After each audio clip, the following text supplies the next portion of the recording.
உங்கள் துவாஸ் எல்லாமே கிராண்டட்னு சொல்லிட்டு அல்லாஹ் சொல்லிடுறான். அந்த அளவுக்கு கேரண்டியாக உங்களுக்கு துவாவை கிராண்ட் பண்ண வைக்கக்கூடிய சூறான்னு சொல்லலாம் இந்த சூறா. அந்த சூறா தான் சூறா யாசின்.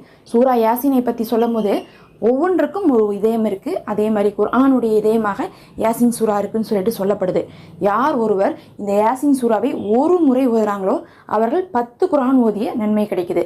அதே மாதிரி யார் ஒருவர் காலையில் பார்த்திங்கன்னா இந்த யாசின் சூறாவை ஓதுறாங்களோ மாலை வரை அவர்கள் சந்தோஷமாக இருப்பாங்க, பாதுகாப்பாக இருப்பாங்க, அல்லாஹுடைய பொறுப்பில் இருப்பாங்க, அவங்க கேட்பதெல்லாம் கிடைக்கும். அதே மாதிரி மாலையில் ஒரு முறை ஓதுனா காலை வரையும் அவங்க சந்தோஷமாக இருப்பாங்க, பாதுகாப்பாக இருப்பாங்க, அவங்க கேட்பதெல்லாம் கிடைக்கும் அப்படின்னு சொல்லப்பட்டிருக்கு. அப்போ ஒரு நாளைக்கு காலையில் ஒரு தடவை சாயங்காலம் ஒரு தடவை நீங்கள் ஓதுனா எத்தனை குர்ஆன் ஓதுன நன்மை கிடைக்குது? 20 குர்ஆன் ஓதுன நன்மை கிடைக்குது. ஏன்னா ஒரு தடவைக்கு 10 குர்ஆன், அப்போ 2 தடவைக்கு 20 குர்ஆன். இந்த 30 நாளும் என்ன ஆகும்? 30 நாளும் இதை நீங்கள் செஞ்சீங்கன்னா ரமலான் மாதத்தில்